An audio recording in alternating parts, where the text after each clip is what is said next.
Of U.S. Army WTF moments. This is WTF Nation Radio.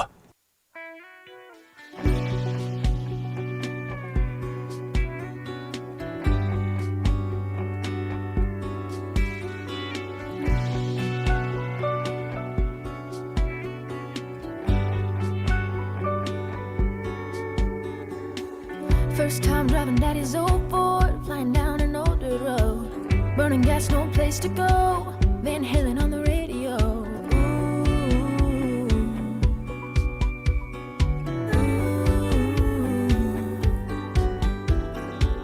Touchdowns on Friday nights, sneaking sips at one Coors Light. His jersey fits just right. First kiss, yeah, I just might.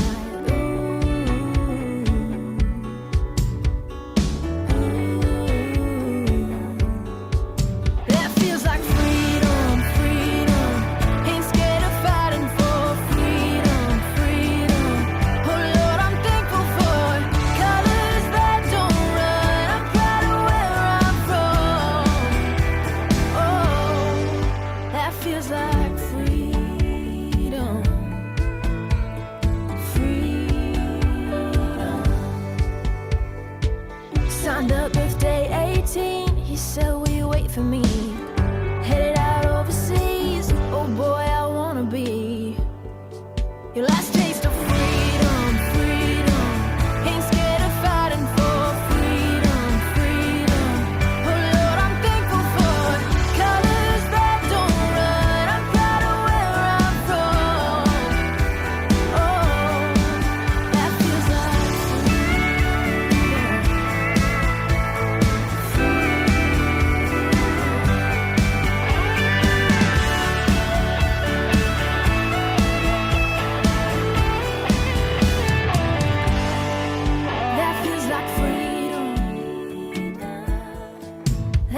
like freedom, freedom, freedom, freedom. That feels like freedom, freedom.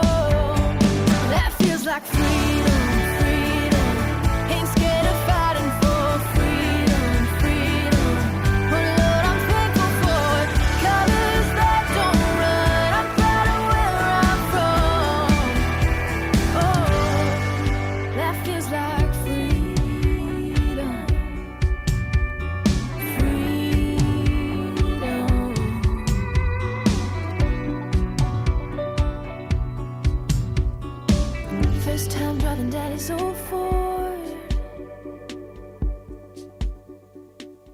This is WTF Nation Radio. Everything stated on WTF Nation Radio is to be considered the opinion of the person that stated it, and not an official representation of WTF Nation Radio or U.S. Army WTF Moments. Price does not include tax, title, or license. Some assembly required. Each item sold separately. Batteries not included. Objects in mirror are closer than they appear. If conditions persist, contact a physician. Individual results may vary. Keep out of the reach of children. Avoid prolonged exposure to direct sunlight. Keep in a cool, dark place. And please enjoy the show. Shots. I don't know shit about fuck. All right. Guess what today is, people? It's the 22nd day of October, and it's time for Friday Night Freedom. Love that Leo Moracchioli singing, making crappy songs good again. Puts a metal theme to normally crappy songs. He sings some good stuff, but yeah, he's from Norway and he does some really cool stuff. Anyway, welcome everybody to Friday Night Freedom. My name is Koz. Today is the 22nd day of October 2021. It's going to be a Halloween weekend next weekend. Fun times will be had by all children. W. Scott Baxter, what's up? What's up from Dallas? What's up, Brian Christopher? You are about 30 miles away from me. How about that? Tom Telecki, Greg Tiscareno, Stephen Pianki with his penis, which is what grunt for something? Something. Chelsea Porterfield, good evening. Yeah, well, he said it last week. So I guess that's his weekly. Yes. What's up, everybody? So I'm enjoying Yingling. Finally, I talk about it a lot, but here it is. I finally cracked open a bottle, and I can't really taste it. I can taste that there's flavor there, but I can't really taste the full flavor of what it is. Thanks, Rona. I forget. I should have read we have code words. If we're going to say the jab, there's a word that we say. If we're going to say the disease, we say another word. I completely forgot. I'm sure I'll be getting some PMs here shortly by our big boss telling me what I can say, what I can't say, because we don't like to get struck down for saying things that we shouldn't say. So I'm going to be threading the needle here with the first story and possibly the second story, but I'm just going to let you know, for all you fact checkers out there, algorithmers, that I am reporting news. I am not going to state my opinion. I am not going to spread disinformation. No, we would never do that. No, we wouldn't, and we haven't, and we won't. So I officially felt super old. I went to I got home from work like late. This week has just been a beatdown. We had a late day. It was a 14-hour day Wednesday. Was it Wednesday? It was Wednesday. And I got out of work at, it was around 6:30. It was 6:30. And I'm thinking, man, this is going to be great. There's not going to be any traffic. Usually traffic lets up, or, around 5 or 5:30. So I'm like, it's 6:30. There's not going to be anybody on the road. No buses. The kids are going to be back from school. No buses on the road or nothing. So this is going to be great. So I got out of work. I drove up this street and that street, got on the interstate. So I'm on Interstate 20 headed west. And I didn't even get up to 70 miles an hour, which is what the posted speed limit is. And traffic slowed down all of a sudden. I'm like, oh, there must be a crash up like where the mall is, where the mall exit is. And I proceeded for the next 18 miles to move at a snail's pace. It was 3 miles an hour to 5 miles an hour. And several minutes of stop, just like no movement at all. So it took me 2.5 hours to get home from work. So I ended up getting home at 9 p.m. and I should have been home in about an 18. If there were no cars on the road, it'd be an 18-minute drive. What's up, Holly? Sounds Glad like you could join us. We got listener Clarksville, Tennessee. Hell yeah, 101st. Port Irwin. Like Hey. NTC. Erwin. Yeah. I can't talk tonight.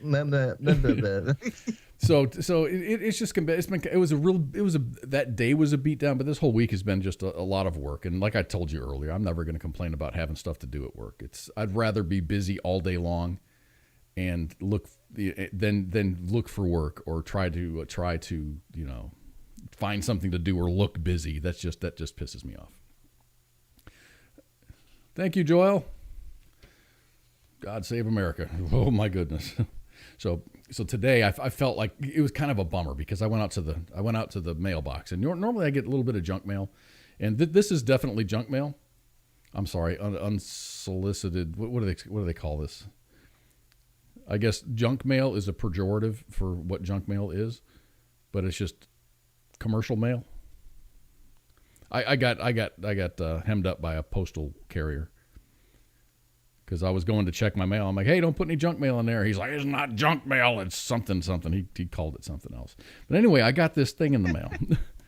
It's a check. It's money. This is actually a real check for $5.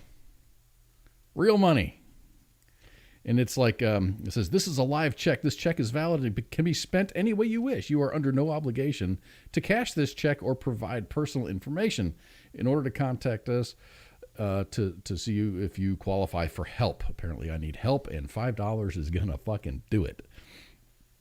But it's a company called North American Senior Benefits LLC. It says Social Security only pays $255 to those who qualify with the VA for a non-service related death benefit and is limited to a total of $796. And it just goes on. It says, endorse the back of the check. To be contacted, please include your phone number. In the section provided on the back, and there's an area on the back to when you endorse it and stuff.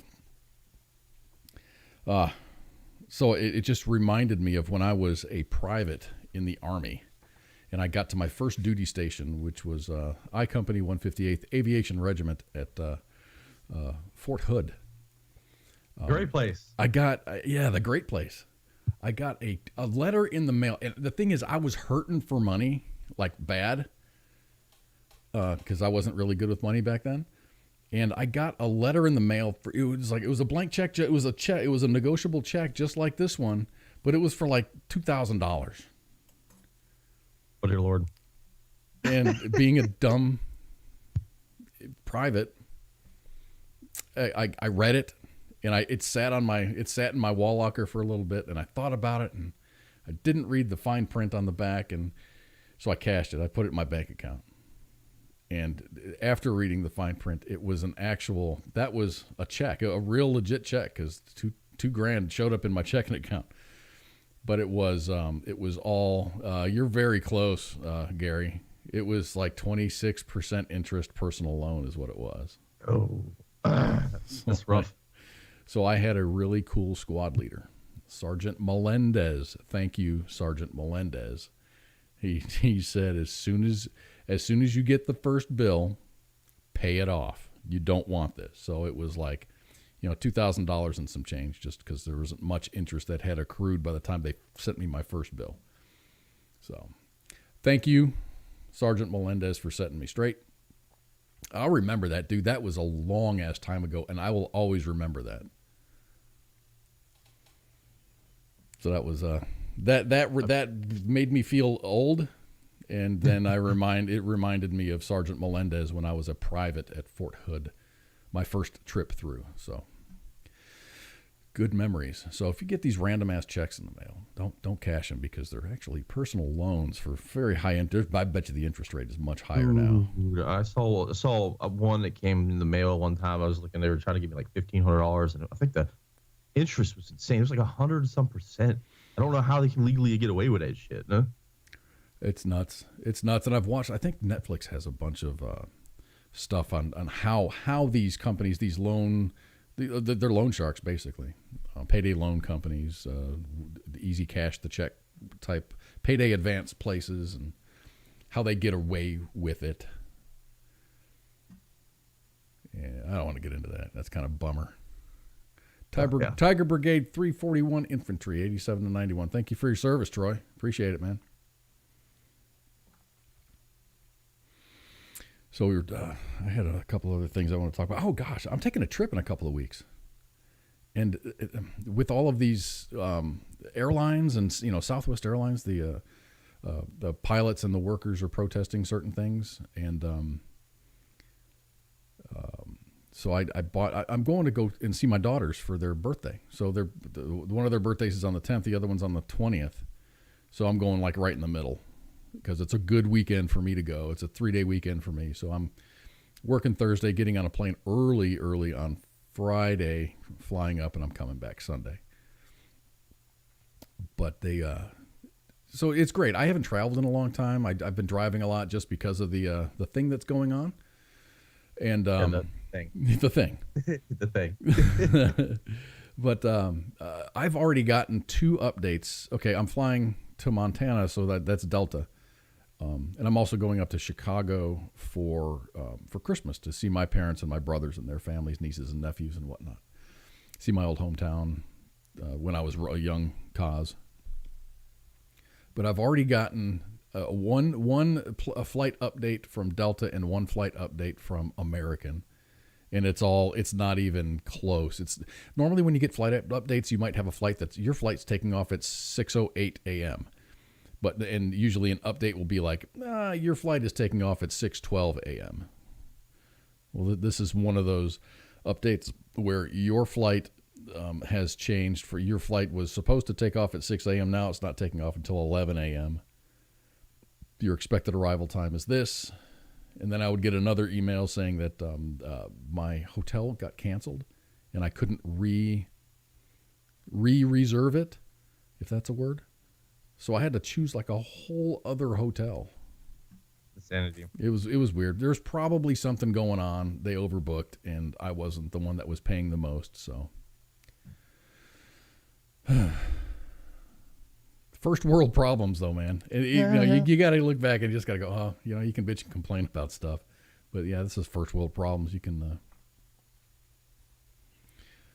Baxter, Northside. Let me see. Went to high school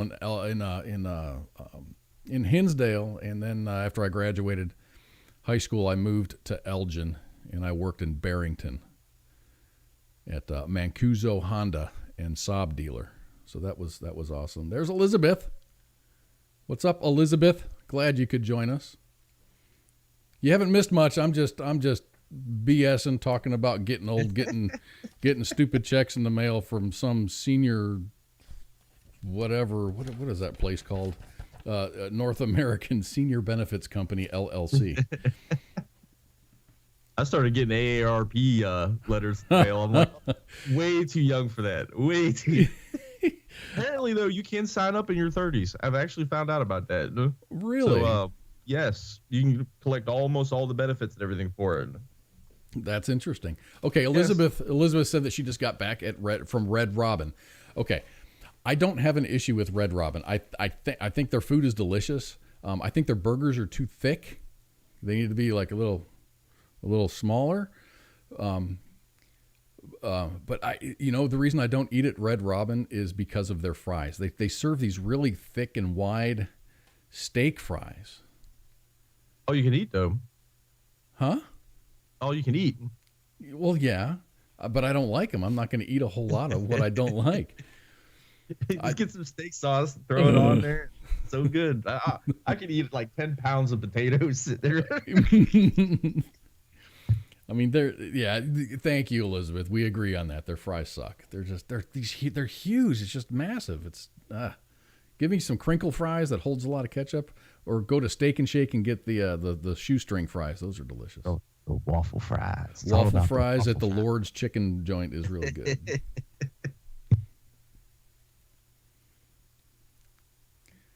I like Smash Burger. If you've got a Smash Burger near your house, that's a really good restaurant.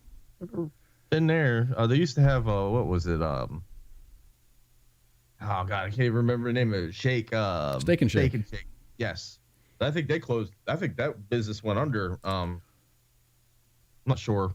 Last one I saw was in Virginia, and that closed down, and they put a Taco Bell there. So I was just like, oh, okay. we have a Steak and Shake down the road from me. I go there every once in a while and get the was that a patty? It's the patty melt. It's whatever the patty melt is. But I like their fries. I do like the shoestring fries, and they have some pretty killer shakes. Yeah. I think Whataburger has the best fries. It's just my opinion, but Texas. I've got an In-N-Out story that we can do later. Actually, it's next. Yeah. After the first story, there's the second story, and that's an In-N-Out story. Well, everyone's waiting for that one, I guarantee it. That's the way that things ought to be. But in the meantime, I guess we're going to... Well, I'm glad you've already eaten Elizabeth, because we're gonna talk about chlamydia. I had to say that with a straight face. Oh yeah! All right, let's get this.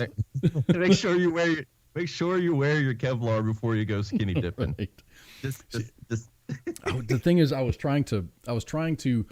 I was going to try to do, and I'm not going to do it. I'm just going to get into the story, in the meat and potatoes of that story. But I was going to try to, shadow everything, and not say that this was about koalas, and just say, hey, there's a new VAX trial coming up, and I couldn't do that without making the story really convoluted. So I saved my customization of the story for the last couple of sentences. So bear with me here. Bear with me. See that? Koalas. You like that? Oh, they're not really bears, but I know. So Australia is rolling out a chlamydia vax trial among the koalas in the country. About 400 koalas will be vaccinated as part of the trial, and researchers hope that the vaccine will help the animals survive longer as a species. While the disease is often sexually transmitted, it can also be transmitted from the mothers to their babies as well. It is a cruel disease that causes debilitating conjunctivitis, which is pink eye, bladder infections, and at times infertility. The vax is being led by the University of the Sunshine Coast. I guess that's a medical university in Australia. The vaccine is safe, and that it can and has been proven to reduce infection levels. You can't really give antibiotics to koalas. I did not know that. Sorry, I'm just kind of channeling my Really inner hard. Johnny Carson there. I did really not know hard that. to go around giving all the koala Z-packs, you know? Make sure you take this with food. So you can't give antibiotics to koalas. People do, but it upsets their gut bacteria, and they need their gut bacteria to digest all the eucalyptus leaves that they devour. Ultimately, 10 or even 20% of the animals that go through the Australian zoo or the wildlife hospitals end up coming back to the hospitals. In a lot of cases, you just treat them with antibiotics, and then they end up coming back with the chlamydia again. So I wonder if they could just train the koalas to wear condoms. Maybe. I don't know. There was some of the. It was a long time ago, like 2 or 3 years ago. This guy wrote a post about the stupidest creature in Australia, and he coined it as the koala, pretty much. They eat the most toxic plant on the planet. Is eucalyptus like really toxic? Is it bad? I think they're the only animal that actually eats it. And it does weird things to their physiology, like it smooths their brain out. Like brains are supposed to have like wrinkles on them, especially with mammals and stuff like that. But their brains are smooth. So it smooths it out like their nose. Whenever I see a koala's nose, I'm like, would they just bite the shit out of me if I just go boop? Every time I see a koala, I want to boop it on the nose. I think they're the most terrifying creatures on the planet. They make some bizarre noises. First of all, I look at koalas and I'm like, it never once crossed my mind what noise they make. But then I heard what a koala sounds like, and it just sounds like a very long, deep belch. Look at that creature. Does that not terrify you? No, it's cute. It terrifies the living shit out of me. When you see their paws, it's all like a weird. I think they got 3 toes, and it's just like roar. Well, that's kind of like a sloth. Their claws are designed for climbing, pretty much. I got to hold a sloth once. That was kind of neat. That would have been cool. Sloths are cute animals.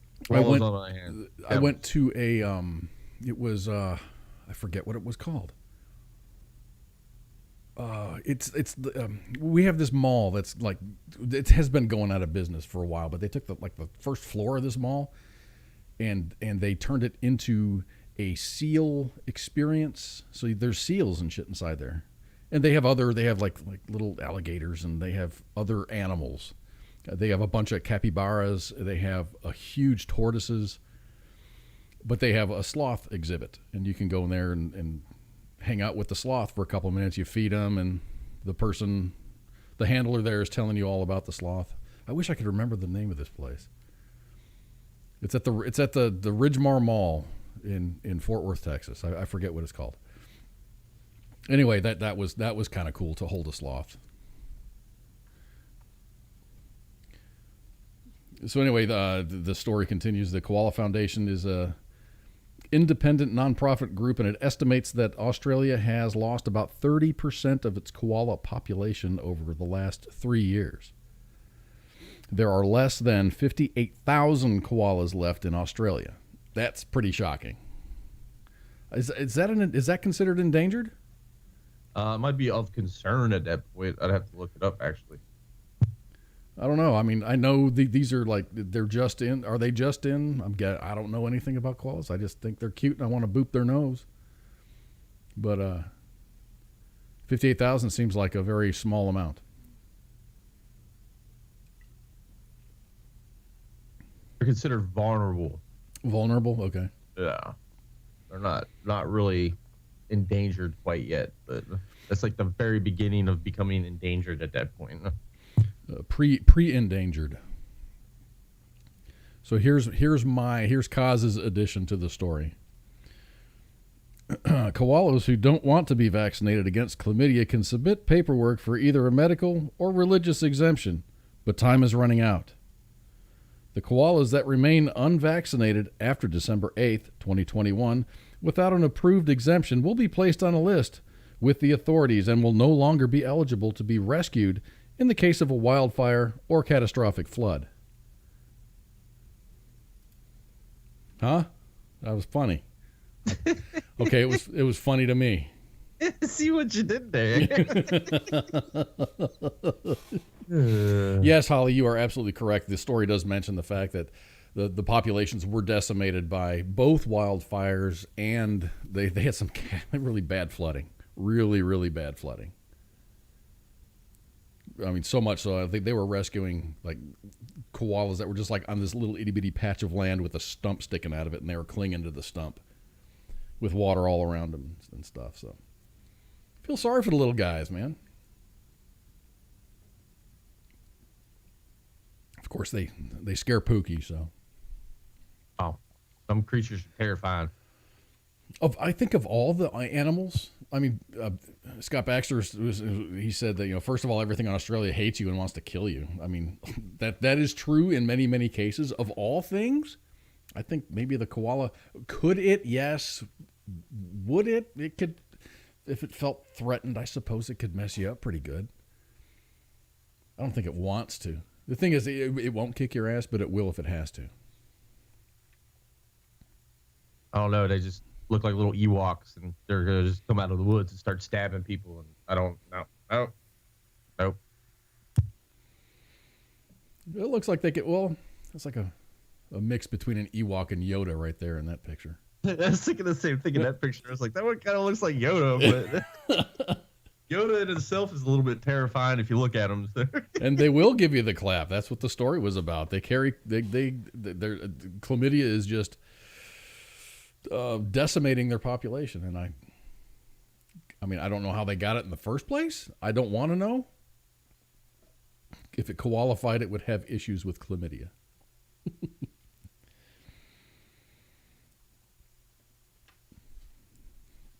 That was that was a weird word to spell too. What's that? Chlamydia. It's like Chlymy. It's a weird, yeah. Someone had to spell it once, and they said, "Yep, that's the way you spell it." Just curious how that got into their population. Just really curious about that. Right? Yeah. I know Australia was a penal colony at one point. Desperate times. Chlamydia. That's just a weird. I mean, even spell check probably looks at you and goes, "What?" All right, I guess that'll do.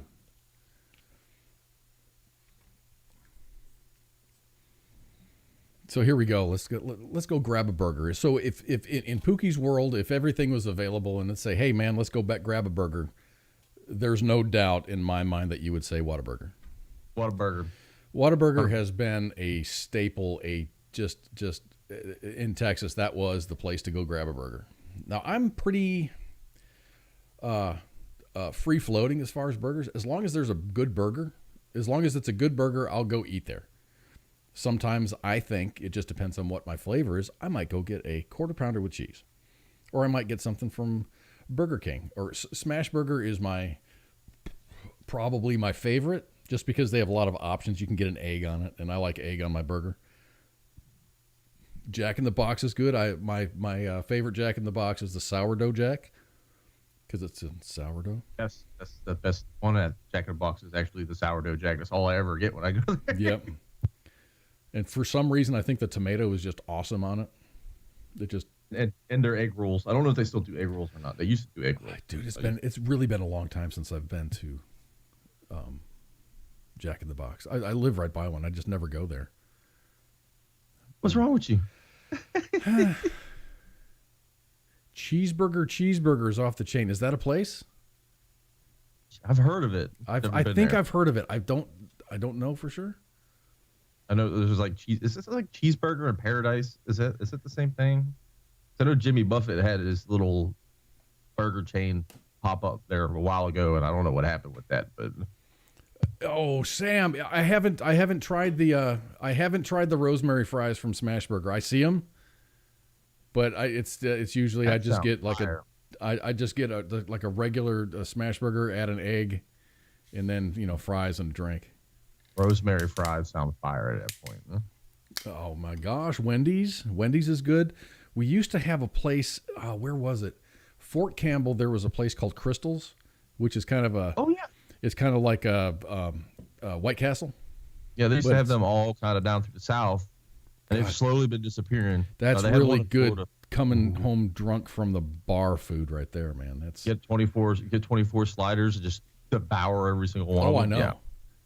Oh, another thing that's good from Jack in the Box, and this is probably not a good thing to say in Texas, but their tacos are really good. Yeah, their tacos are pretty good. Well, when they were like 2 for like 99, I don't know what they cost. They're now, they're still 2 for $99. Oh shit, yeah. Because I remember, like one night, me and my mom I'd just come back from like leave or Iraq or whatever it was, and we had been at the pub drinking, and we were like, well, let's go get some tacos at Jack in the Box. And I'm like, okay, cool. And I said, I want 100 tacos.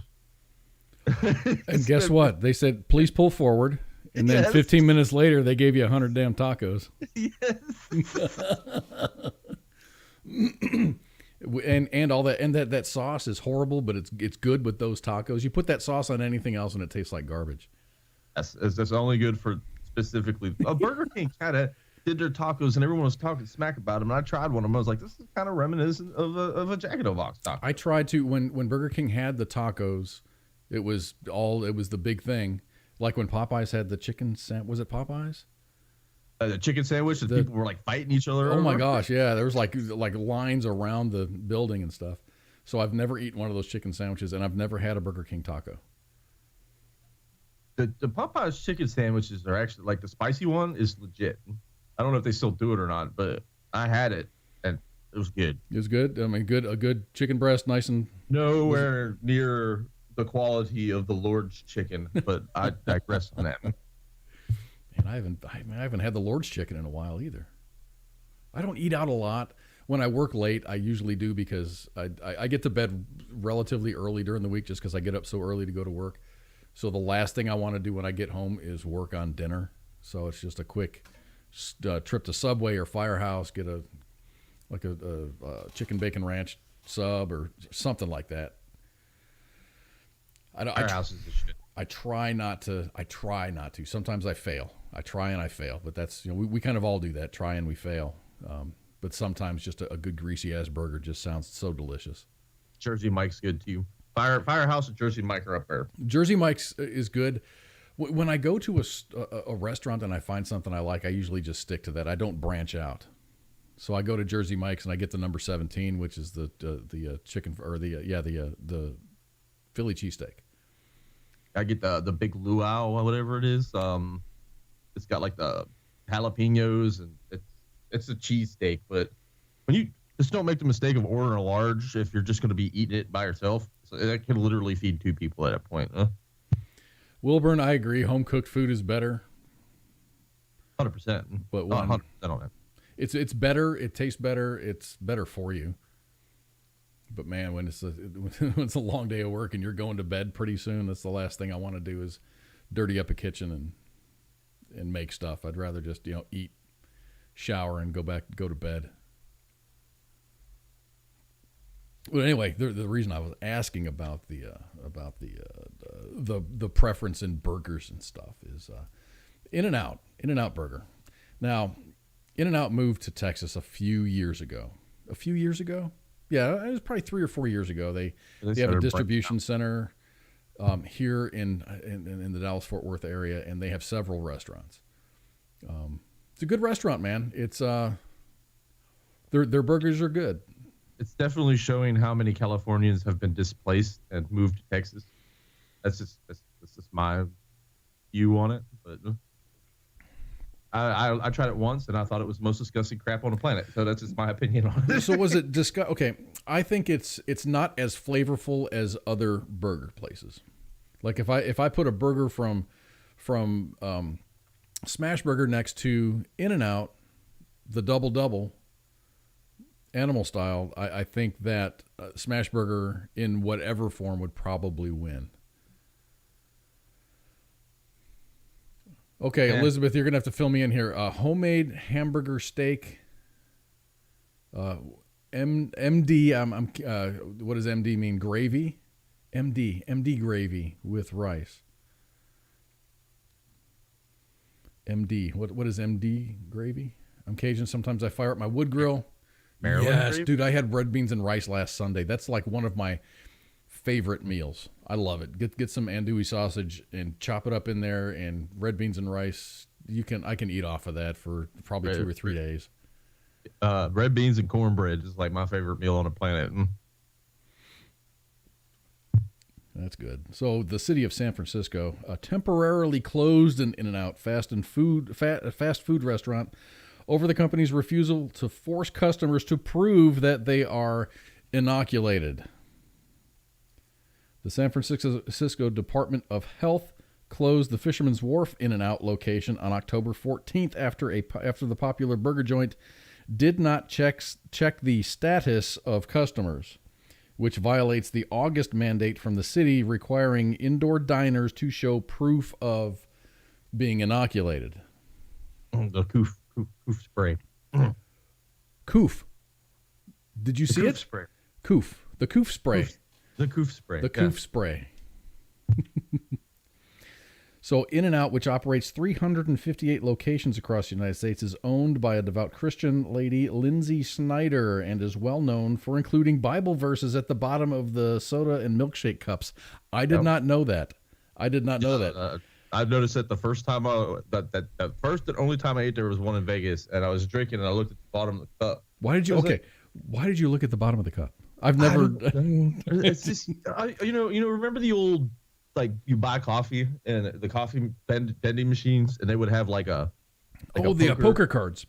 So ever since then, I would always look at the bottom of a cup to see if there's anything like kind of like a Snapple. I got into like cracking Snapple. You look under the cap. Random facts. Yeah. I do that with everything. I'll look and be like, oh, okay, this is plain Jane, whatever. This is the way my brain works now. But yeah, the first time I was there, I was like, oh, that's crazy. The little Bible quote on it. That's cool. All right. Maybe you were compelled to by the Lord. Maybe. So what I like about this story, is what the CEO said. Our store properly and clearly posted signage to communicate local coof requirements. In-N-Out. After closing our restaurant, local regulators informed us that our restaurant associates must actively intervene by demanding proof of the coof thing and photo identification from every customer. Then act as enforcement personnel by barring entry to any customers without proper documentation. Now I gotta pull this up. I mean, is this reminiscent of Germany, World War II? No, that's what I'm saying. Is like the same people. I'm gonna say it. The same people who 2-3 years ago was calling everyone a Nazi, everyone a fascist, are now adopting fascist policies. It makes no sense. I gotta get ID'd and paper checked to have a freaking hamburger. That's straight clown world at that point. I'm very thankful. I don't know if I would definitely not comply, and I would probably be like borderline, what the hell you're doing, if someone ever asked me for my coof card. I don't think I would be very kind, and I'm a laid back dude, man. I am so easygoing. But that's crossing the line. Oh yeah, I saw this on Twitter right around. It was 4 days ago when the news of this hit, and everyone was all on Twitter like, oh. And this isn't the only restaurant. This has happened to one or two more with the same result. It was what's her name? Catherine Rampel. She's an opinion journalist, whatever that means. That means I guess she writes opinion I pieces. guess that's another word for blogger, huh? She tweeted along the lines like, why is asking for documentation inherently safe? Some fast food chains sell alcohol, which also requires blah blah blah. She goes into it, and it's like, what kind of clown world do you live in where you have to show ID to eat a freaking hamburger? Makes no sense to me at all. That doesn't make any sense to me at all. I mean, also, fortunately, living in Texas, I mean, Governor Abbott has kind of put the foot down on mandates and whatnot. No, I haven't had boudin before. I'm really hoping that's the way you boudin or whatever. I don't know. The thing is, I don't know what it is. Boudin, whatever. I've heard it called all kinds of things. I lived down in East Texas forever and been all through that part of Louisiana, like the Shreveport, New Orleans area, like going around 10 or whatever it is. You hit them gas stations up. It used to be traditionally a whatever was scraps of pig ground up with some rice, and they would heat it up. It's a sausage. It's just a sausage. Okay. But they'll eat it breakfast, lunch, dinner down there. So it's kind of like a Cajun spam. Yeah, pretty much. Yeah, I mean it's good. It's good, but probably now with some Tony Chachere's in there. Yeah, but now they've stepped away from like the livers and the kidneys and stuff like that, and they started going more with like the good cuts of the pork. And it just depends on where you get it. Every gas station or everyone who makes it down there has their own special family recipe that's been in the family for generations at that point. It was good stuff though. Good stuff. I'm willing to try it. I just like to kind of know what's in it. It's pretty much regular pork sausage, but they throw like rice in it as a filler. All right, I'm down. That's the best way to describe it. I'm down. Each one tastes different. It just depends on where you get it. That's kind of cool. So the spokesman for In-N-Out continued. We refuse to become the coof police for any government, slamming the San Francisco Department of Health's requirements as unreasonable, invasive, and unsafe, and accusing the city of asking restaurants to segregate customers based on their documentation. It makes no sense. It's just, I'm glad there are people and companies and owners of companies standing up against this quote-unquote mandate. We had a meeting today at work, and I work for the defense in the defense industry for a private contractor. So we're kind of in a rock and a hard place type thing. If we want contracts, then we have to comply. So there's been an edict, a list of rules that says thou shalt have the proper documentation, and you have to have the inoculation. You have to get the inoculation. If you don't get it by December 8th, if you're not complete by December 8th, then you're going to be fired. And we had a meeting today, and those exact words were spoken. They're like, if you take this inoculation versus another inoculation, it takes 2 weeks. So you have to be fully blessed by the inoculation by the end of November timeframe. If not, then you're going to be terminated, which is horrible, man, because I'm working with people that have 25, 30, 40 years of experience, and they're just, they're gone. So it's creating a problem, like as was seen with Southwest, as is starting to happen in a lot of these cities with their police force. Chicago.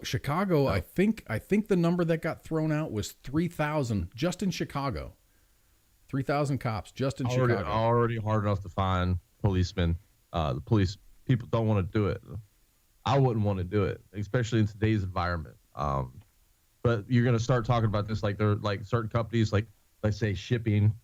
They're like, hey, you gotta get your spray or whatever, and If you don't, we're gonna just lay off. And we're in the middle of a crisis right now. You're just taking all these experienced workforce people, skilled labor, and just throw them to the streets.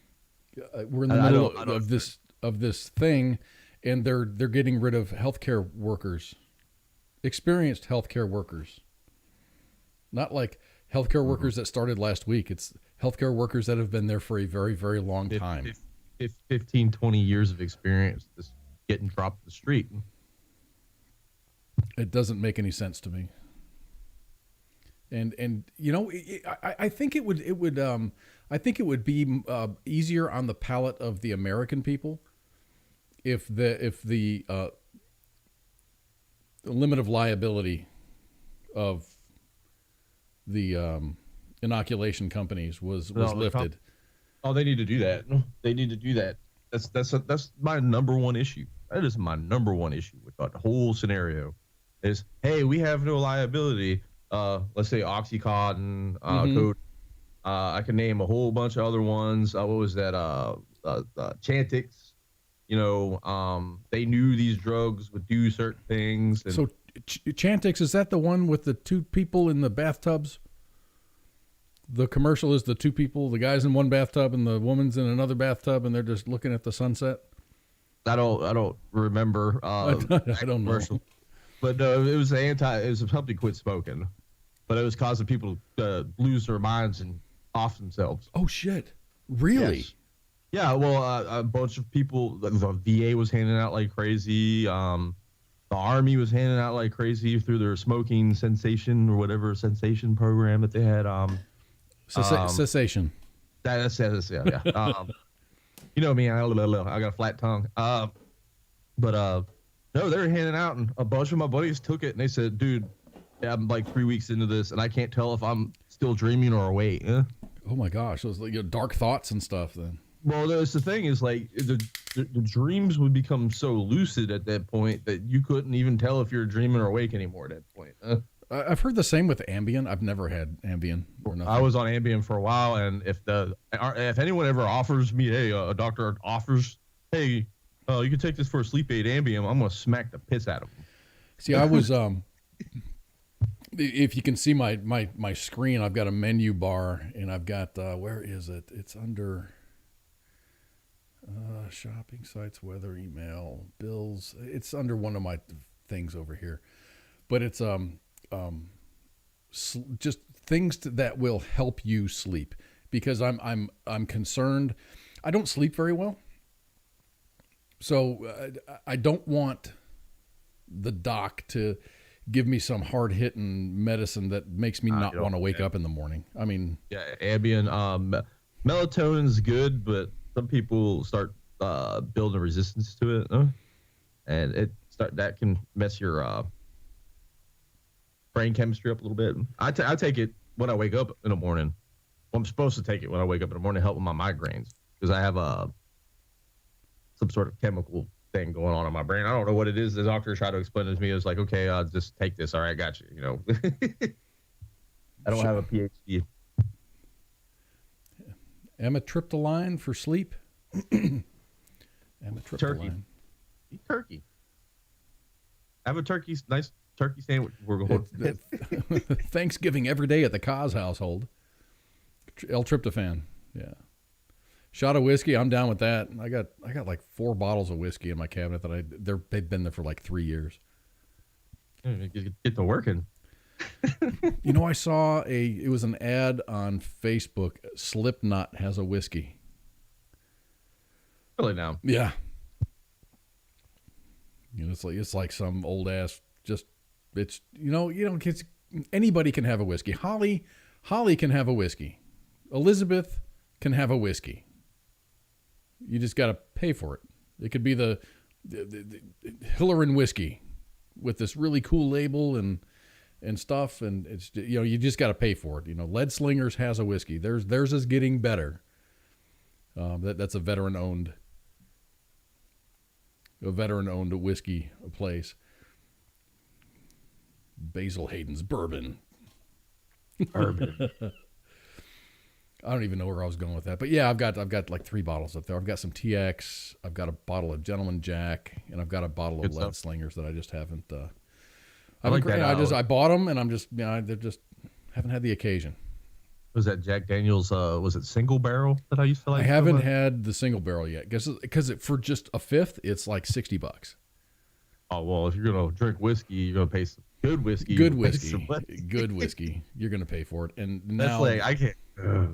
I mean, the last time I was whiskey shopping, I wasn't as financially stable as I am right now. So I was just like, it was planned. It was a planned purchase. It wasn't not a binge purchase or what do they call it? A spur of the moment type thing.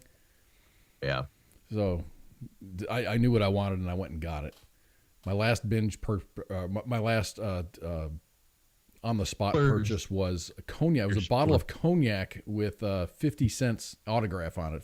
50 Cent has a cognac out there. That's I like my Proper 12. It's Conor McGregor's whiskey. His Irish whiskey. Pretty good, man. It's called Proper 12? Proper 12. It's real good whiskey. This is how I judge whiskey. You got your Kentucky whiskeys, like your Jack Daniels. Mm-hmm. But Jack Daniels is like the bottom of the on the list there. Jim Beam a little bit kind of meets up with that. They kind of have the same qualities with it. But if it's not as good as Jack Daniels, thank you, Blair. Thank you, Impulse Buy. Thank you very much. I couldn't splurge. Yeah. But Proper 12. Proper 12 is like a Jameson. So if I'm drinking like an Irish whiskey, mm-hmm. If it tastes worse than Jameson, it's like I won't drink it. So I tried Jameson. I'm not sold on it. I thought it had too many cinnamon undertones, overtones. It had a cinnamon flavor to it, and I wasn't down with that. Well, Irish whiskey and Kentucky whiskey are 2 different things at that point. Just Holly, let everyone know that. Holly's like, did you seriously just call Jack Daniel's Kentucky whiskey? Isn't that what it says on the bottle? Tennessee whiskey. It's Tennessee. I say Kentucky bourbon because I kind of like Kentucky Tennessee line there. If it's not made up in the mountains with a charcoal barrel, it is not an American bourbon at that point or American whiskey at that point. Jim Handy's all about the military special. He says all my whiskey comes in plastic bottles. Military special. Oh my. And I had a buddy of mine that I lived in the barracks with. He was in the room across from me. He was all about the military special vodka. He would buy the 2.75 liter, the big babe. Just like $9.99. Yeah. Get the whole barrack split off with one bottle. Oh my gosh, that is so bad. So bad. In my younger days, yes, I have put down some military special. Why? Because you're on a budget. Which is the Everyone reason had military special chilling in the barracks. which is the reason why when I was in the Army and I got checks like this in the mail, I would be like, "Well, free money. Go ahead and cash it in, and then deal with the consequences later." Man, I was so stupid. Thanks, Wilburn. Afy's brand inebriation. Hell yeah. So let's wrap up this story here. So the spokesperson for In-N-Out said that we fiercely disagree with any government dictate that forces a private company to discriminate against customers who choose to patronize their business. This is clear governmental overreach, and it's intrusive, improper, and offensive. I love this person so much. I love the words that they use for demanding that the workers at In-N-Out and every restaurant in California, if you're going to dine in, you got to show proof of the coof thing, inoculation, along with a photo ID. So I'm really glad they're standing up. Man, just imagine the cloud world. You got to have a photo ID to eat a hamburger, but you don't need one to vote. No? Exactly. Voter ID is a necessity, but no, if you want to get a double animal style with fries and a drink at In-N-Out in San Francisco, you gotta have your inoculation documentation and a photo ID. It's a sheer insanity.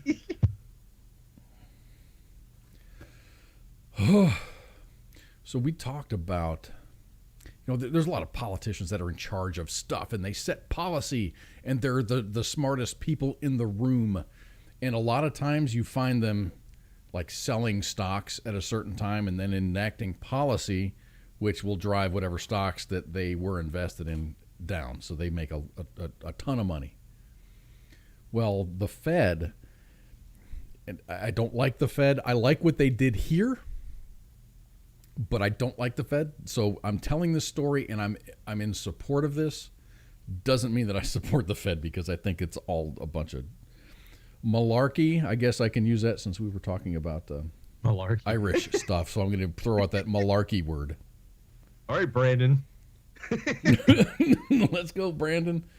I wonder if saying "Let's go, Brandon" will get us like chopped off the air. Oh no! Yeah, it will. So this is in response to that, I guess. Responding to a growing controversy over investing practices, the Federal Reserve announced on Thursday this week a wide-ranging ban on officials owning individual stocks and bonds, and limits on other activities as well. The ban includes top policymakers, such as those who sit on the Federal Open Markets Committee, along with senior staff. Future investments will have to be confined and diversified assets, such as mutual funds. Fed officials can no longer have holdings in shares of particular companies, nor can they invest in individual bonds, hold agency securities, or derivative contracts. All that's word salad to me. The new rules replace existing regulations that, while were somewhat restrictive, still allowed officials such as regional presidents to buy and sell stocks. These tough new rules raise the bar high in order to assure that the public that we serve, that all of our senior officials maintain a single-minded focus on the public mission of the Federal Reserve. And that was said by Fed Chairman Jerome Powell. Under the new rules, officials will have to provide 45 days notice in advance of buying or selling any security that are still allowed. And they will also be required to hold the securities for at least a year, and that they cannot buy or sell funds during a heightened financial market stress. That's cool. This hasn't been implemented yet, but it's in the works, and I am 100% behind that. They need to do the same thing with Congress. I really think Congress is legally allowed. They're legally allowed to inside trade. Yep. And the thing is, they have so much direct impact on the way that the stock market goes up and down.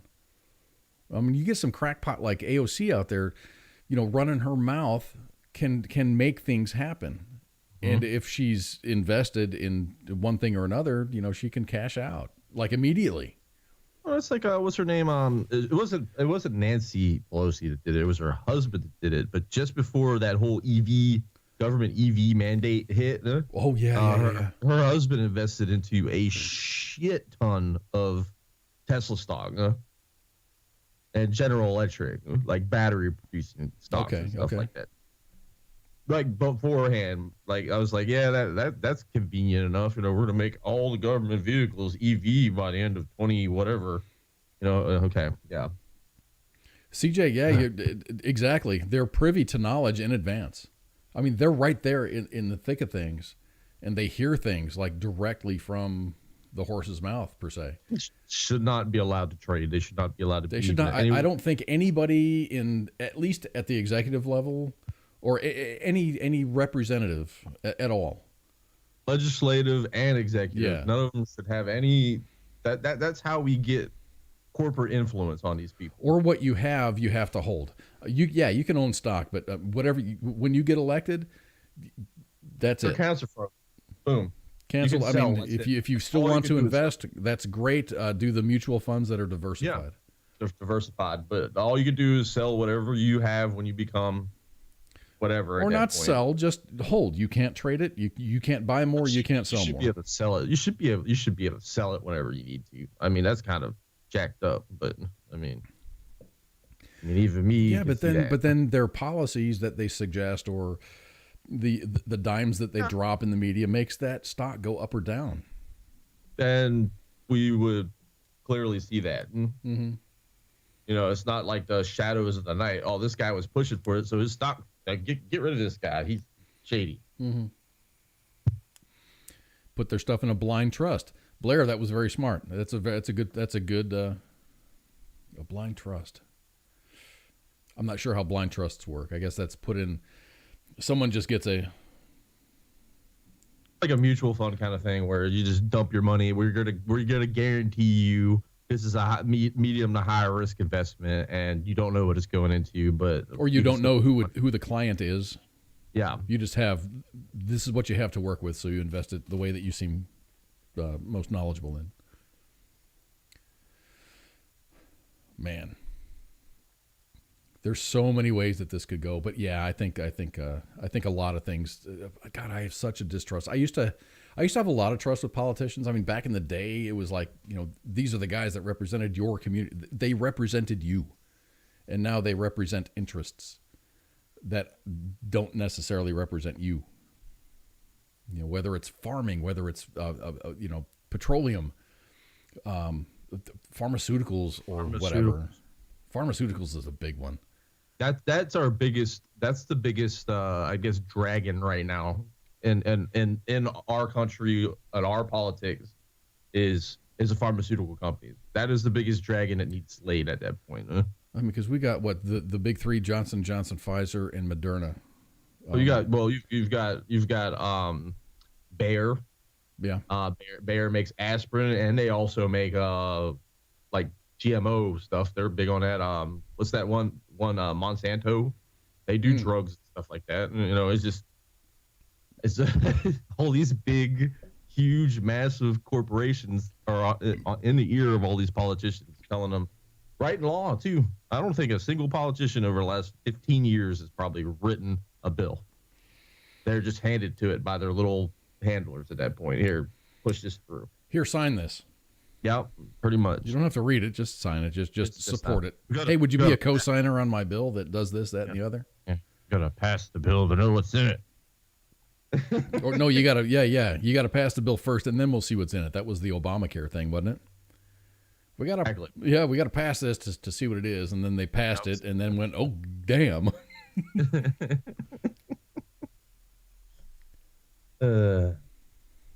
All right, it's the top of the hour. Let's take a really short break. Refill your beverages, and I guess we'll be back in just a couple of minutes. This will be a short break, and we'll see you on the other side.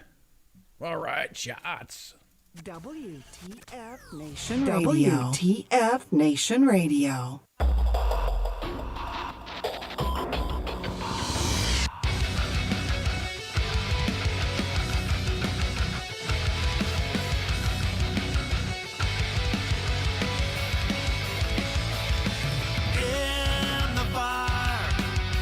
Give to your own desire and lose the life that we made. What hurts the most is how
look face to face.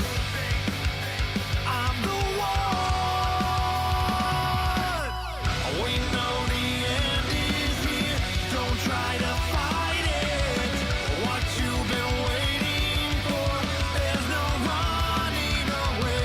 We paint the mirror to try to hide it. There's no disguising the truth, and there's no running away.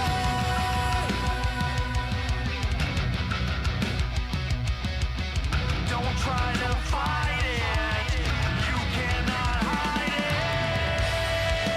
Maybe one day you will finally see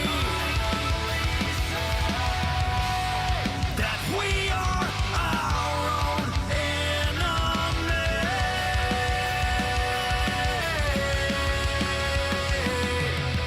We know the end is here. Don't try to fight it. What you've been waiting for, there's no running away. We paint the mirror to try to hide it. There's no disguising the truth, and there's no running away. No running away.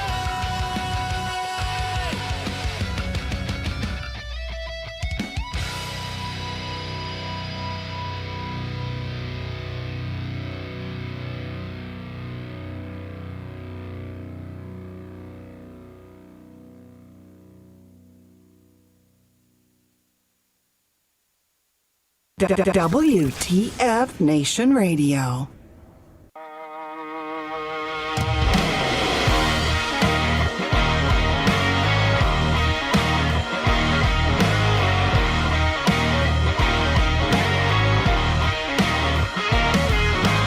I stand up for the things I believe in, but I don't always do what's right. I'm the only hell my mama ever raised, but hell my mama tried. I am the last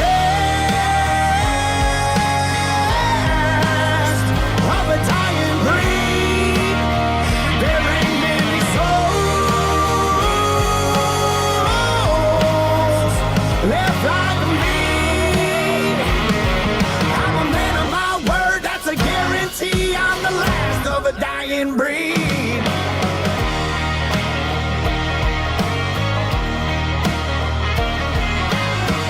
Don't need much for me to get by. I don't fit in with the suit and the tie. You won't see me sitting high on a throne, so please tell the wolves that I'm finally home. In the last of a dying breed. There ain't many souls left like me. I'm a man of my word, that's a guarantee. I'm the last of a dying breed. I'm a God-fearing man, I ain't afraid of my fate. I'm a lot like Drake, born 50 years too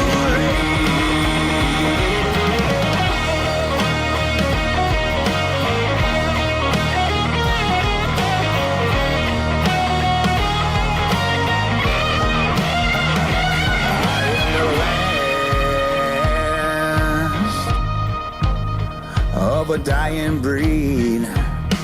There ain't many souls left like me. I'm a man of my word, that's a guarantee. I'm the last of a dying breed. I am the last of a dying breed. There ain't many souls left like me. I'm a man of my word, that's a guarantee. I'm the last of a dying breed.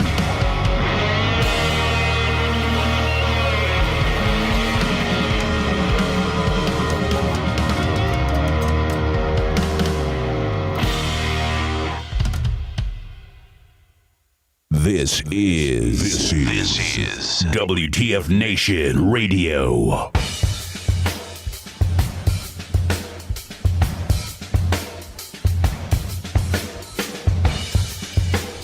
All right, everybody, we are back for the second hour of Friday Night Freedom. My name is Koz, and this is Pooky. I forgot to introduce you, man, at the beginning of the show. I was just so excited to get back on the air this week. I neglected. Everyone knows me. I neglected to drop your name. Everyone knows me. I was looking at some like messages and emails and stuff, and it occurred to me that I don't think we've ever dropped our Facebook stuff, our personal, like not our personal stuff, but our station Facebook stuff. So if you want to get a hold of me and send me a message, and I will always respond. I respond to everybody. It's a Koz-WTF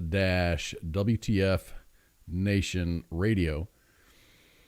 You can always get a hold of me at any time, day or night. I may not respond like immediately because I do sleep every once in a while and I do work a lot.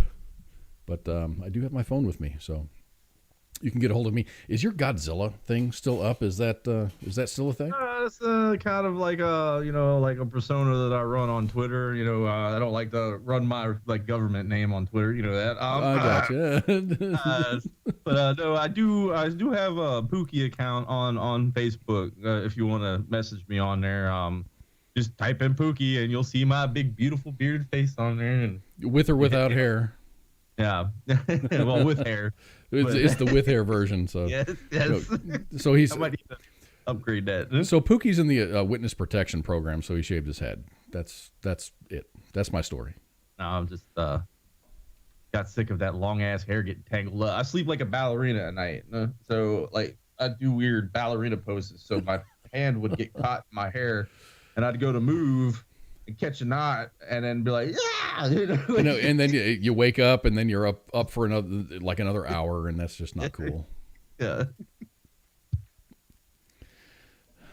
So here we have this story. It's a Florida men story. This is two dudes in Florida. It's not like that, dude. I gotta move this beverage over here before I dump it over on my laptop.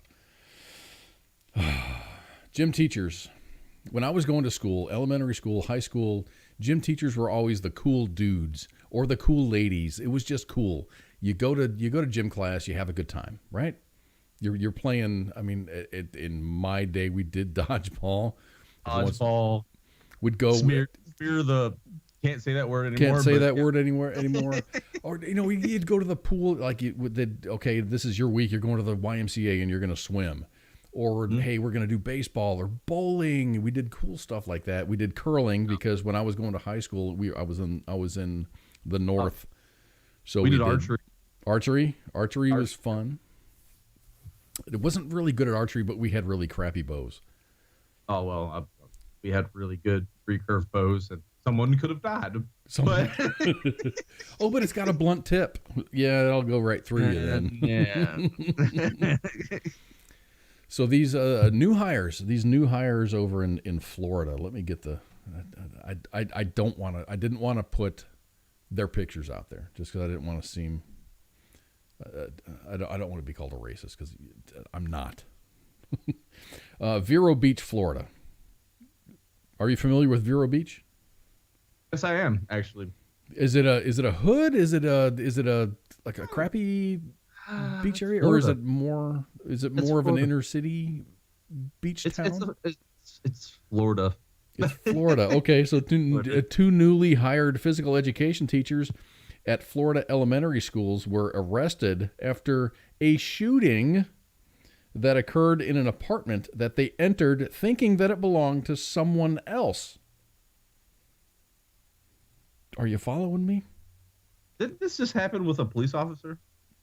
This happened in Texas, as a matter of fact, in Dallas. An off-duty police officer mistakenly went into the wrong apartment and then ended up shooting the guy that lived there. Okay. Yeah, she's jacked. So, yeah. Oh, did I mention that these two teachers went out drinking? Oh. Well, that's a Florida thing. I mean, really. I mean, if you go out and how many times have you been? I was a barracks guy So I lived in the barracks. I was in the Army for 8 years, and all 8 years were spent in the barracks. I was never married. I actually got out of the Army to get married, just because I didn't want to involve my spouse and my potential future family to a life in the military. So that's it. So anyway, you were in the barracks, so you have lots of barracks parties. Did you see the latest main page thing talking about someone put out a little thing like, hey, stop having orgies in the barracks? It was that's not what this story is about. So one of the teachers mistakenly climbed into these two gym teachers went out drinking. They had a good time and they went back to what they thought was their friend's apartment. So one of the teachers mistakenly climbed into bed with the man and his wife and their baby, who were in bed sleeping, and the other teacher went to the bathroom before the male occupant woke up, escorted them out. The teachers had believed that they entered the apartment of one of their friends. I don't know. I've got a lot of friends. I don't think any of my friends would come into my house and then crawl in bed with me. Oh, sounds like a good time. Oh, well, yeah, it might be, but man, no, that just wouldn't happen. So while outside, one of the teachers, his name was Darius Cohen, got into a scuffle with a male occupant, which was broken up by the other teacher, whose name is Akam Halbach. While the male resident was returning to his apartment, Cohen chased him and then fired 4 shots at him, striking him once in the back. The man's injuries were non-life-threatening. The teachers got in the car and drove off, but someone recognized them on the Indian River County Sheriff's Facebook page and then called Crime Stoppers. Both teachers have been fired from their jobs at Sebastian Elementary School and Indian River Academy. The school district superintendent said, quote, "I immediately exercised my authority to terminate them last week." And no further comment was given. He's just like... Elementary school teachers. No shit. After his arrest on Thursday, Cohen admitted to the detectives that he had fired the shots. Cohen, 26, is facing a charge of attempted felony murder. Court records showed that he was still in jail as of this past Tuesday, and a court docket showed that he has no attorney listed for him yet. His fellow teacher, what's his name? Akua Halbach, who is 27 years old, is facing a charge of possession of a controlled substance. Court records showed that he doesn't have an attorney yet. So I'm wondering, what is the public defender's office doing? Are they sleeping? Are they on lockdown? Down in Florida, they're called public pretenders for a reason. Or really? Yes. They don't work for you. They work for the state. All they care about is a plea deal and getting out of there and getting their money at that point, huh? I was watching a show. Have you ever watched, what's it called? Scorpion? No. Scorpion. It's on Hulu, not Hulu. What's the other one? Prime. It's on Prime. It's basically this journey of these 5 geniuses. They're like super intellectually just smart, know everything about everything. Well,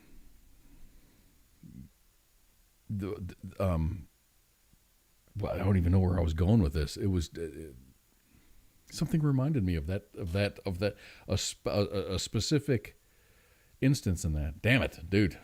Getting old sucks. My synapses. Scorpion, that was like they had the autistic kid in it.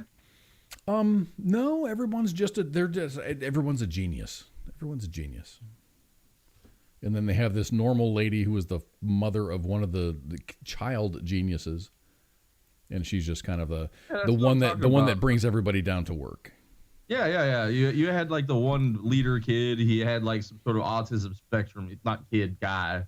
And then the little kid had the same kind of like Asperger's, where he's super smart and he could like play chess with like jelly packets, sugar packets. He was when he was found, it was in episode 1.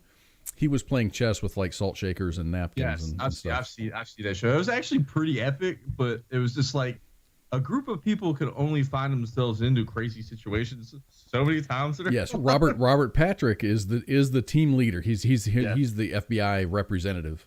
It's really cool if you can just release your mind from reality. The very first episode was a crazy one, and these are only 40-minute episodes, so they are presented a problem and then they save the world within an hour or 40 minutes or whatever.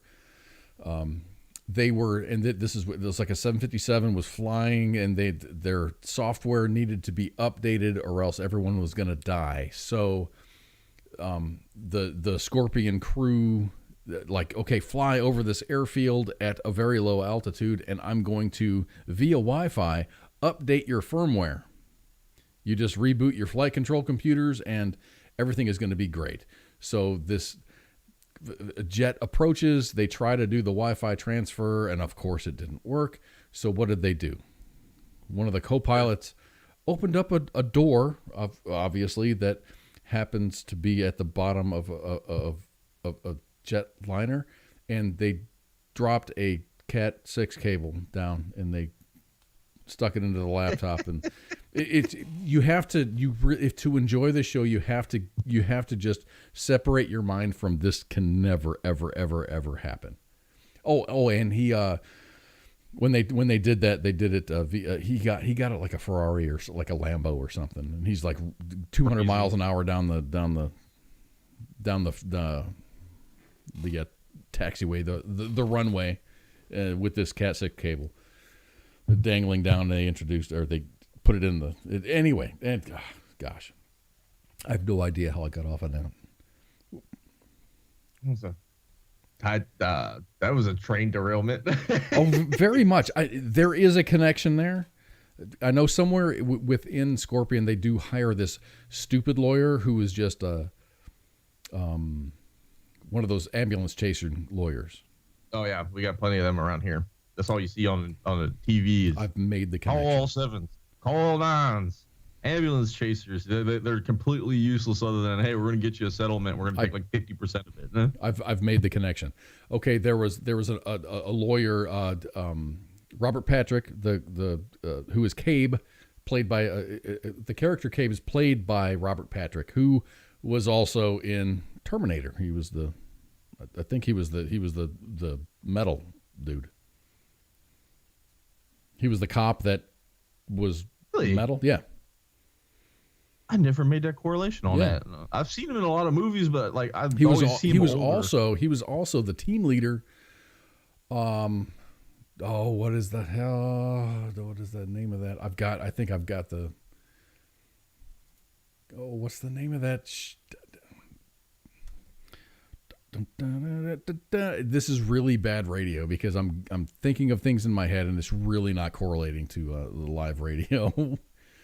The team. No, not Team America. Not the A-Team.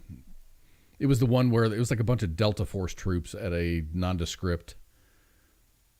Yep, the Liquid Metal Terminator in T2. Gosh, Sean Johnson. Thank you very much. Okay, so Robert Patrick played in that show. What was the name of that? It was like a 1-hour sitcom, Army Wives type of The Unit. He was also the team leader in The Unit. Have you ever watched The Unit? No, I didn't. I was thinking about that funny comedy one. It was making fun of, like, I actually liked it, but they canceled it the first season. It was like shit that happens in the Army, but it was like so accurate to, like, it was like motor pool humor, and I was like, this is great. And then they canceled it after the first season because only like 1% of the population doesn't get the jokes. Yeah, right. So, dude, yeah, if you ever get a chance, watch The Unit. The Unit is really, really good. It's I've never seen Army Wives, so I can't comment on that. I just know The Unit is like a you got your wives, your spouses are one half, and the operators are the other half, and it's just talking about that the life that the operators live, and then the life that the family members live. It's really, really good, and that was unceremoniously canceled. It sucked. I was really sad when that thing got canceled. Yes, he was sleeping with sleeping with Mac's wife.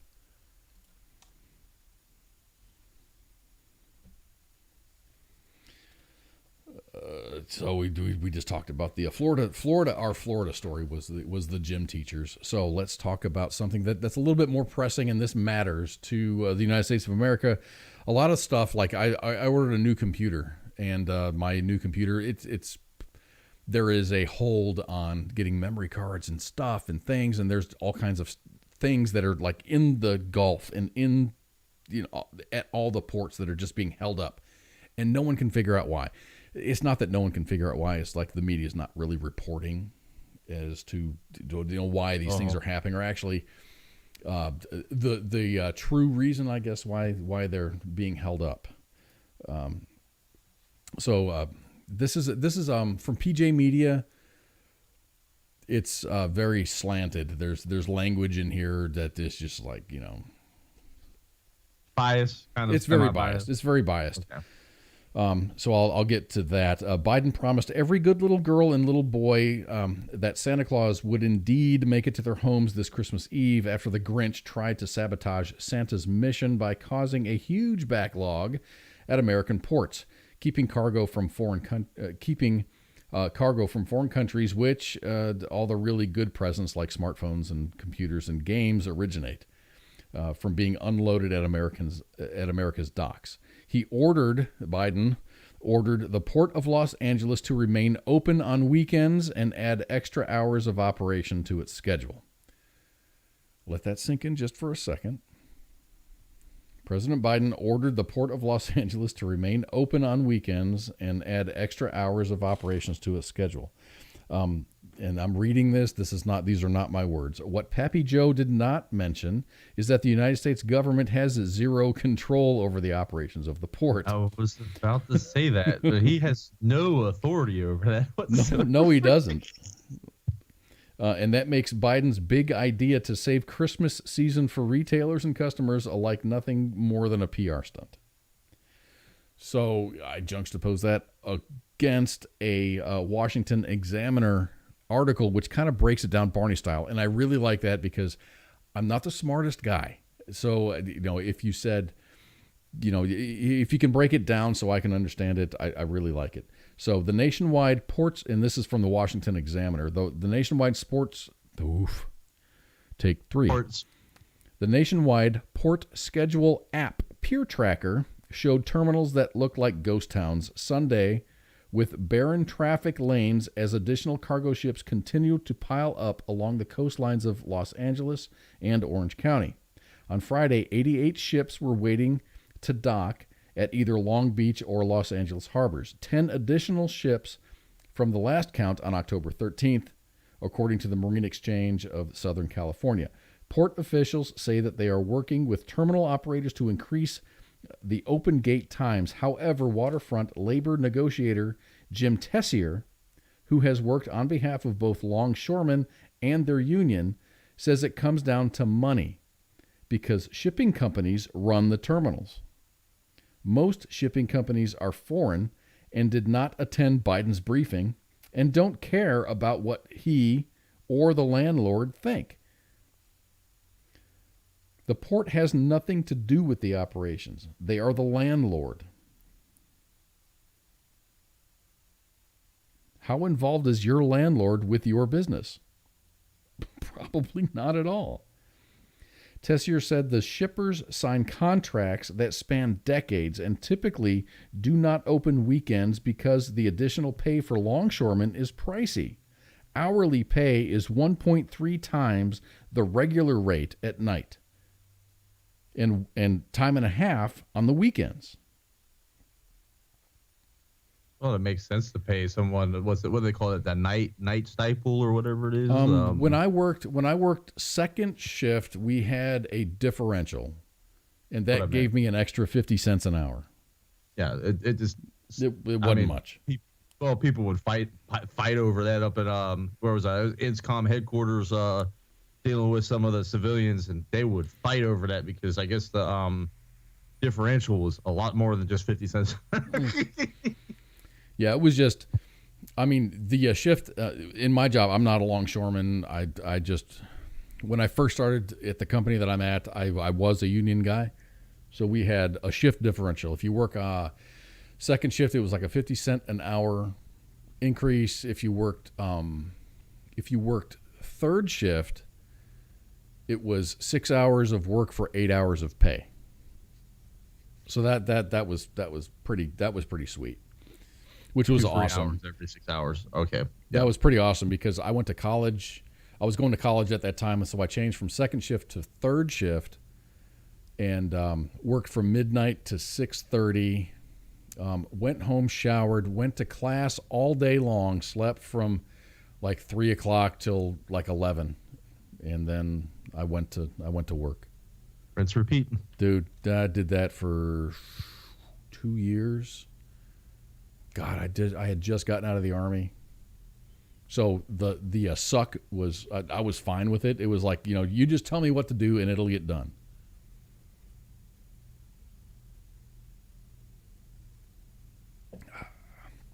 So anyway, the story continues, and the quote continues, historically, the shipping industry has not been willing to pay that kind of money.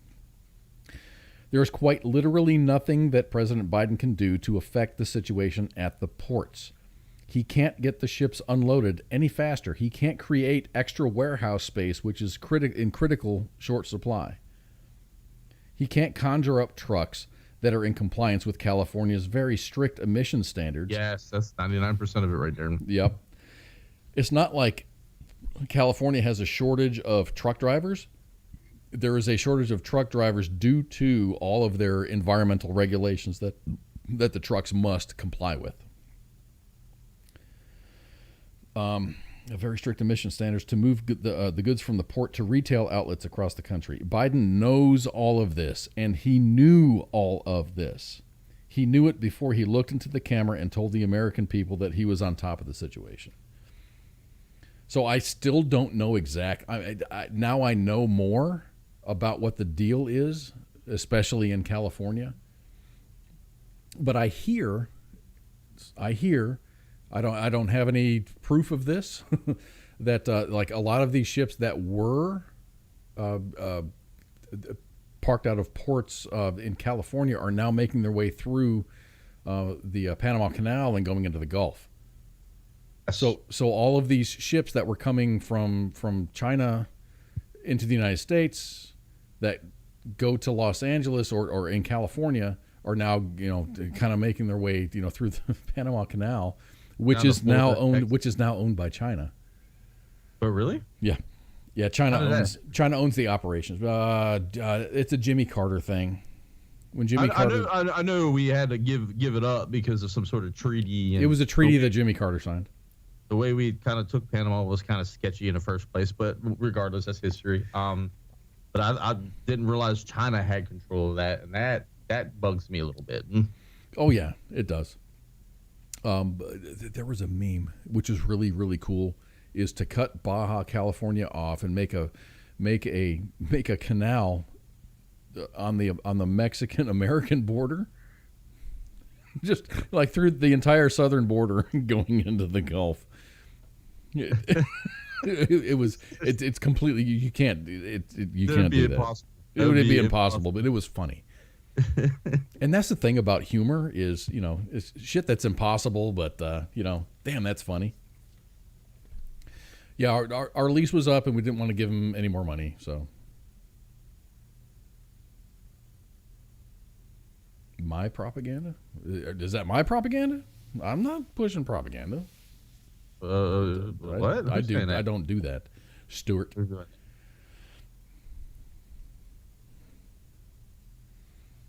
So anyway, there's nothing that Biden can do for this. I think this is. I saw that. Yeah, I'm confused. So lay off the whiskey, man. Step your game up and go to some Slipknot whiskey. I've got to try that. I'm going to order it. It's a Facebook thing. 99.8% of the time, I won't order shit off of Facebook. But I'm going to visit the website, figure out what they've got, get the single malt, and give it a try. So did you ever watch History of the World? No, I haven't. You haven't seen History of the World? That's an old Mel Brooks movie. Are you familiar with Mel Brooks and his? No, things? I know about Mel Brooks. History of the World I've never seen. Like Mel Brooks did Men in Tights. I think he did Men in Tights.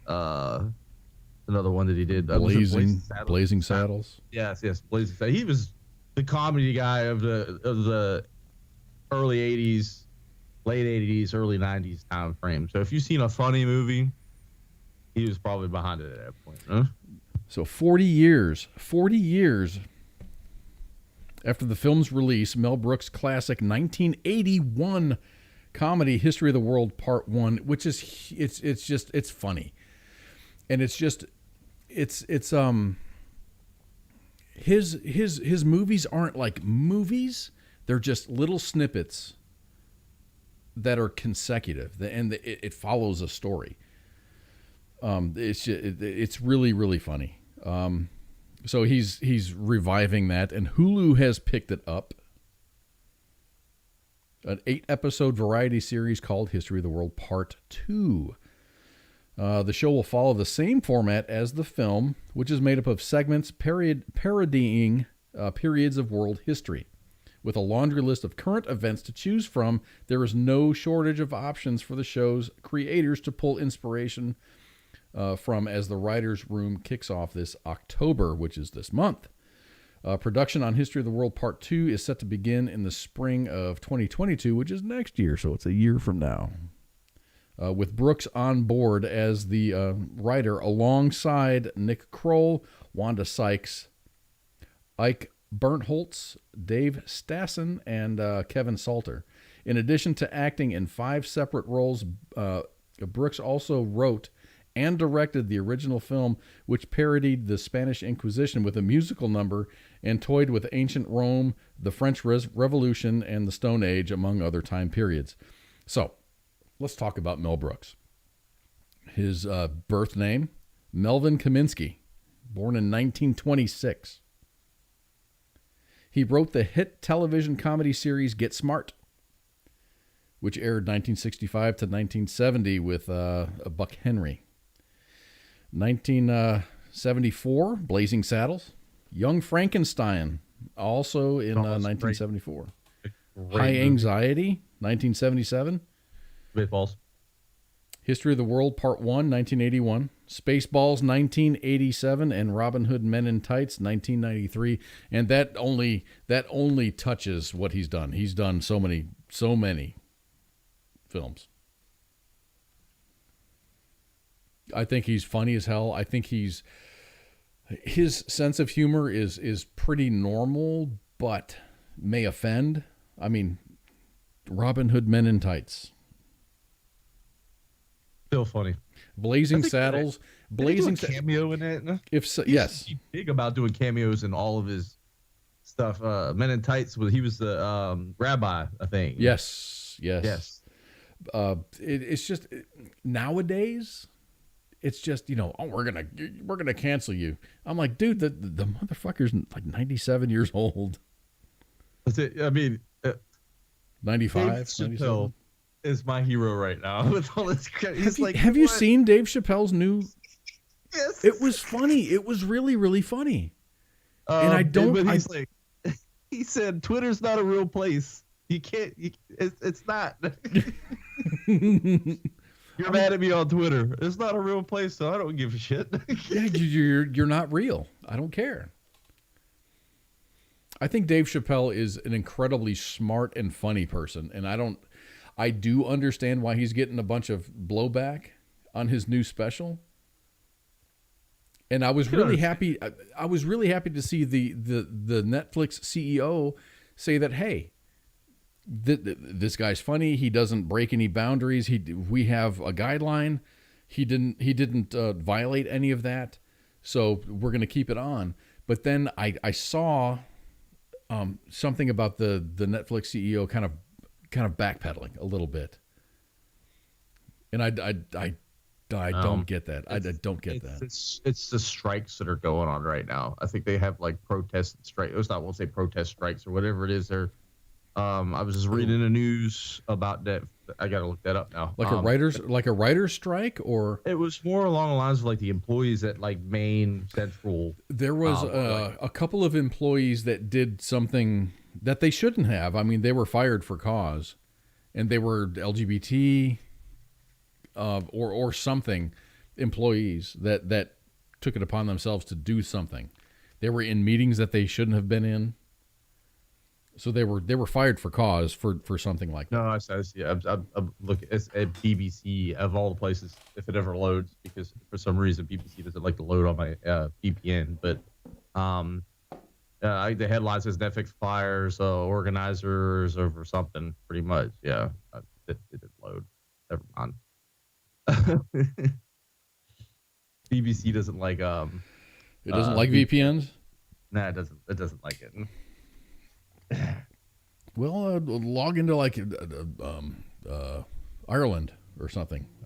I don't know how VPNs work. Oh, I love my VPN.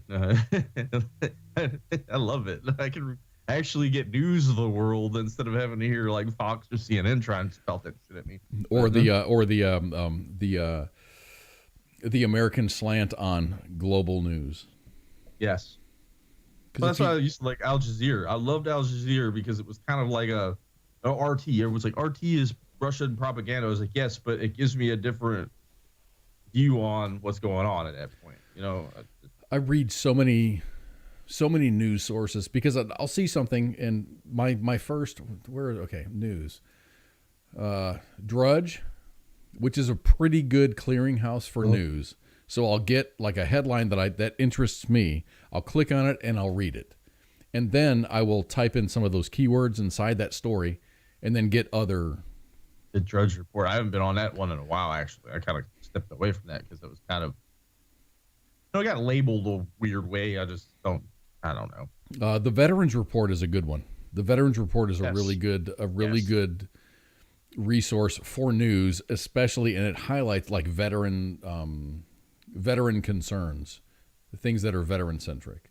I liked InfoWars. Everyone thought InfoWars was just batshit crazy, but Alex Jones has been right how many times? Even though a broken clock can be right. I saw a meme that says like I'm sick of watching the mainstream news. I'm going to pay more attention now to the tinfoil hat. It wasn't the tinfoil hat people. The conspiracy theorists, because they've been right more than anyone else over the last 4 years. Alex Jones, I used to love watching. Joe Rogan. Joe Rogan's really cool. He's very well balanced, and he's very well. He has his belief system, and that's fine. I don't give a fuck what you believe, but he supports it, and he asks some really, really good questions. So really seriously, if you haven't seen the Joe Rogan Experience, you can catch that on YouTube. Yes. Man. Still the best one that they did till this date. Sanjay Gupta? Well, that was a good one. But Alex Jones, the last one he did with Alex Jones was probably the funniest show I've ever watched in my life, because Alex Jones, he's not really he's not a journalist. He's I wouldn't say he's an actor. The best way to put it. So all that temper tantrum crap that you see is just an act. He didn't. I really hope he's not really like that. I've never met the man, so I wouldn't be able to tell how he is. But I mean, there's a couple places where he's actively admitted, saying that, hey, this is just a show. It's just a show. I got introduced to Alex Jones. I was working midnights and I was listening to Art Bell on the radio, and they had Alex Jones as a guest. And Alex Jones was talking about China's the next threat, and this is back in the early 90s. And everyone was like panning him, going, "Oh, you're just this is stupid. This doesn't make any sense." And he's been right. I mean, he was right about the chemicals in the water. Yeah, but when he is turning the frogs gay, that I guess is the most infamous quote. I used to like listen to, if you talk about like late night conspiracy theory radios, was Bill Cooper. I don't know that man. Ooh, he wrote a book called Behold the Pale Horse. I've got that book. As soon as when you mentioned that, I've known that book has existed for a long time. So I ended up getting Behold the Pale Horse and 1984, and I got that as a pair. Well, They sold them as a pair. So. Oh, really? Yeah. If you here's the thing, the publishers removed a whole like 2 or 3 chapters out of that. So for you to get your hands on the original, it'd have to be a hardcover. No, it's just they're soft cover too, but they'll sell for like $1,500 up to $3,000 on eBay. Oh, if shit! You get your hands on an original copy of it. Okay, yeah. I was like, man, I got this for cheap. It was like $10. I picked mine up, and then I read the original one. I think it was in a library when I read it, and I was like, okay, this is crazy. And I started seeing correlations of things. It's like, wait a minute, this is creepy. So 1984 was a documentary. It wasn't a story. No, it was an instruction manual. Instruction manual. There it is. So everyone sees that I've got this fine bottle of Yingling here. I'm glad that we have this in Texas now. This is good. I like it. It's very good. It's smooth. It's a little hoppy, but it's not. It's good. It's good. It's I would compare it to like a Shiner, a regular Shiner. It's a very smooth. It's not as thick as Shiner. It's light. It's very light. Yingling is one of the older. It is the oldest brewery in the United States. They've been doing business for a damn long time, and they finally spread their wings and they're across the Mississippi, and now we have it in Texas, and that's a really good time. Did they make a movie about that? Well, I don't know. I'm thinking Beer Fest from Smokey and the Bandit. They had to run beer across because I guess you couldn't get Coors and across the Mississippi or something like that. There's a reason for that because Coors sucks. No, there's that's the basis of the movie. Okay, but, you can't get a certain beer here because it's illegal to sell it here. We're gonna have you bootleg it, and that's how the whole movie premises was pretty much. But it was actually based off a true thing, I think. Like for a while there, you couldn't get Coors. I think it was Coors in Texas, or it might have been something else. Miller. No, I've got a Miller brewery. A couple miles from here. It's right next to Mrs. Baird's Bread, Texas bread. Awesome. Good bread. I'm pretty sure one of the audience will correct me on that. Right. So I was talking about Yingling, and there's this gorgeous young lady, a 106-year-old Becks County, Pennsylvania woman who loves her beer, got a gift on Thursday from her favorite brand, Yingling. Yingling provided a video for their special delivery to Megan DeLulo of West Lawn. They stopped by with a delivery truck. She got a fucking truck of beer. She credits a Yingling, one Yingling lager a day with her longevity. 106 years old. She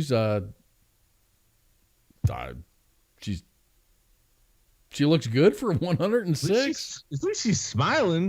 Most people when they hit about 100, they just look like the most sour people. They're like, fuck, my knees hurt, my back hurts. Sean, I had no idea that Mrs. Baird's discontinued their cinnamon rolls. I'm going to have to look into that. Can't imagine being 100. Just can't. So the brewery said that it wanted to show appreciation for her loyal support over the years. So she's been drinking Yingling for not 106 years, maybe 106 years. I don't know. No, I mean, back then it was acceptable for, but she said she's from Pennsylvania. Mm-hmm. I mean, she's probably German, and yeah, she's been drinking beer probably since she was like 5 years old. I like your deduction on that. So I guess we've reached the end of the show, and yes, Samuel, yeah, old as fuck. Imagine just imagine being 106 years old, the shit you've lived through. That brings up that, I don't know if you've seen that whole immortal snail TikTok thing going down right now. I don't even know if you do TikTok. The last TikTok I saw, and I'm going to tell you, this is fucking honest. The last TikTok I saw was a man sitting on, like, there's a river, and there's a bend in the river, and it's like, you know, so it just goes toward you, and then, but there was a boat race. So the guy was there watching the boat race, and he was there with a snail, like a legit fucking snail, like a big ass fucking snail. And the boat came up the river, and it's this dude and the snail watching this shit, and the boat goes around the bend, and the snail's eyes and head are fixed on this boat, and it goes around the bend, and both of their heads go at the same time. It was that was like the best thing I've ever seen. Nah, that's talking about the immortal snail. Is like I guess someone brought up speaking of age and stuff that kind of fits in with it. If you were given a ridiculous amount of money, you could live forever, but you would always have like the snail assassin, super intelligent snail assassin hunting you down and knew where your location was no matter where you were. Okay. That's the scenario at that point. And people were like, well, this is what I would do and this is what I would do. And it's kind of interesting because now it's like spawning like memes off of it. So if you start seeing like weird snail memes, that's based off the immortal snail kind of theory or whatever. Okay. I would go live on the salt flats. Yeah, exactly. It's so that like flies a drone in and kills your ass. Oh, but the idea is like they can fly. No, I mean it's super intelligent. This so is like okay, so this is like a Dungeons and Dragons thing. Yes, kind of, sort of. You know, like it's a super intelligent snail. It's sentient. It can speak. You know, all kinds of things. So like, but if it touches you, you die a horrible death, like painful, horrible death at that point. Okay, you said sentient snail. Yes. Very self-aware, can speak. Yes. And knows your location all the time. So it's constantly hunting you down, trying to assassinate you.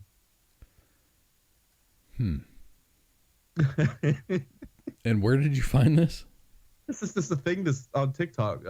You'll see it. It's called the immortal snail or something. You'll start. I don't know how I fell into that hole. God, I'm gonna dive down to this.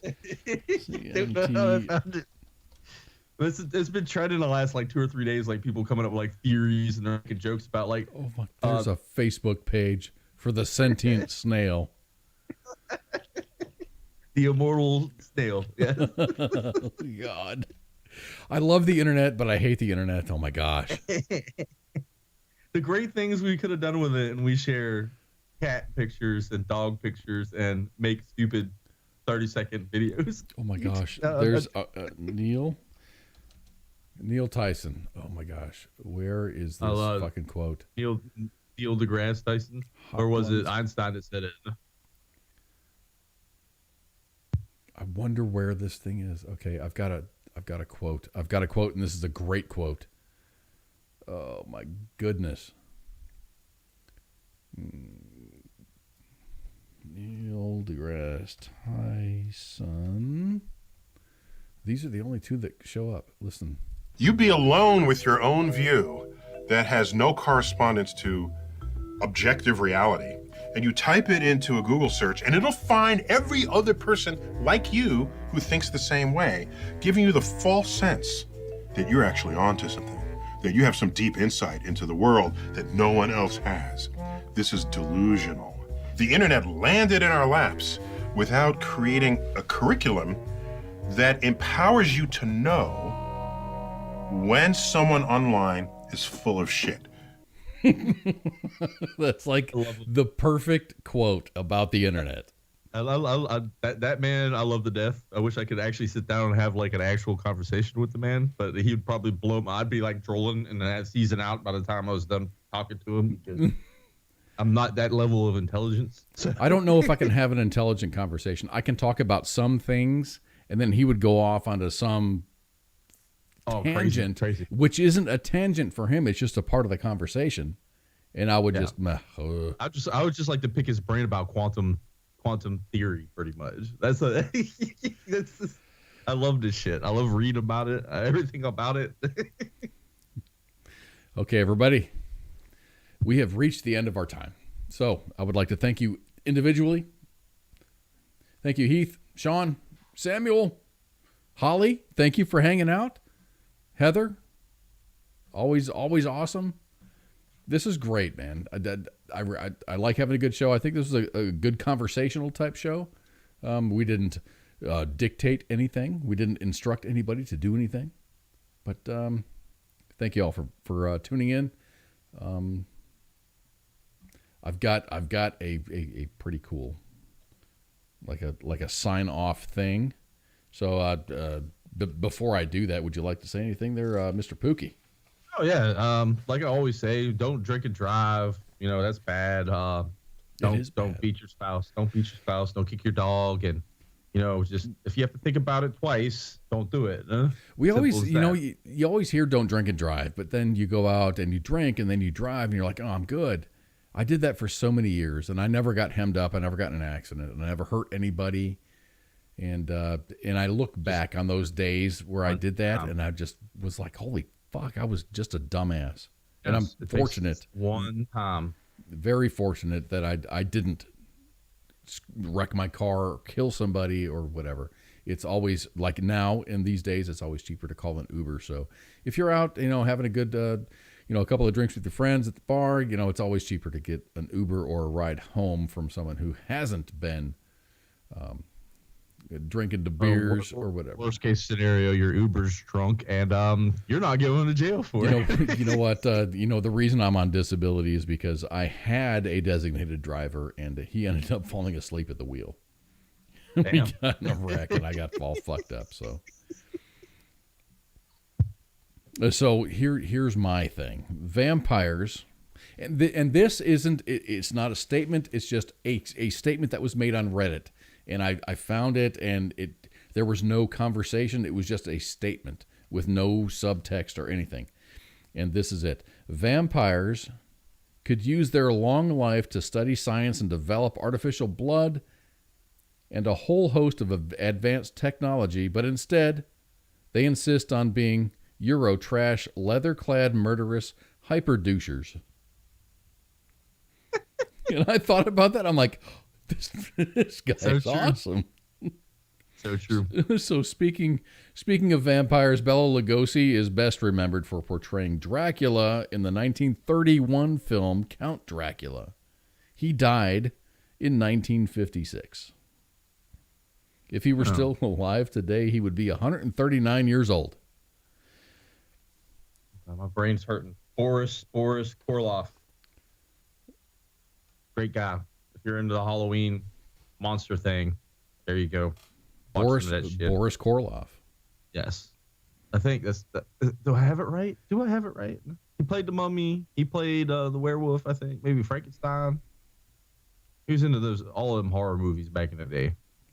Sean Johnson said we had a brand new second lieutenant give his first safety brief who started off saying, if you're going to drink and drive, and then he caught himself. If you're going to drink and drive, call somebody. No. If you don't, God, words are hard.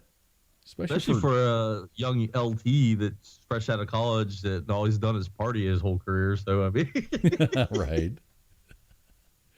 All right, everybody. Thank you all for tuning in. My name is Koz, and that's Pooky. We have shows. Wow. Is ISIS coming back? Yeah, it's this we got new lineup this next week, I believe. Yeah, so we have Monday is the Monday edition with Ice. Tuesday is Pop Culture CQ. Warrior with CQ and Radar. Wednesday is a Donza. The word is Donza Day. We have a Donza Day, and Spanky doesn't like that. But Thursday we're going to be back with Sergeant's Time with Ice and Spanky. And Friday is Friday Night Freedom, and we take the weekends off. So back to almost a full week schedule again. So he says, I've heard it's an Ice clone. You know what? I've heard that Ice has a video, so I don't know.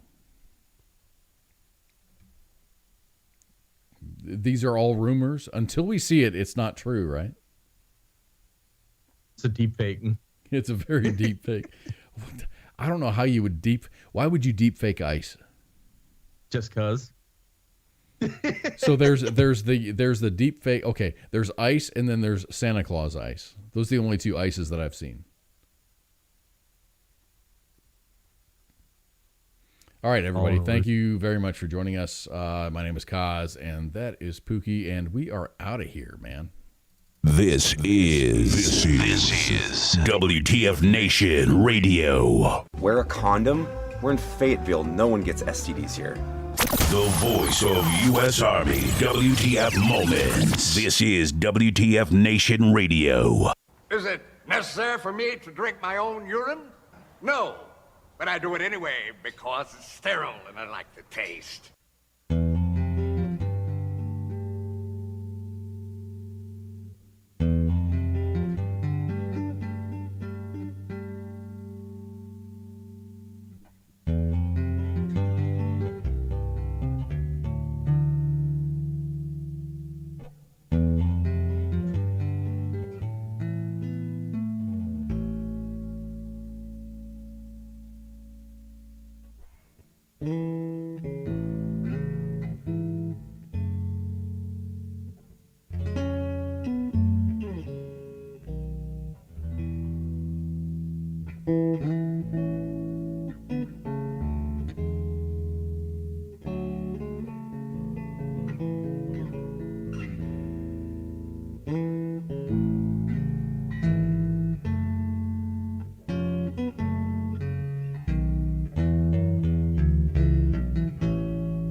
WTF Nation Radio. WTF Nation Radio.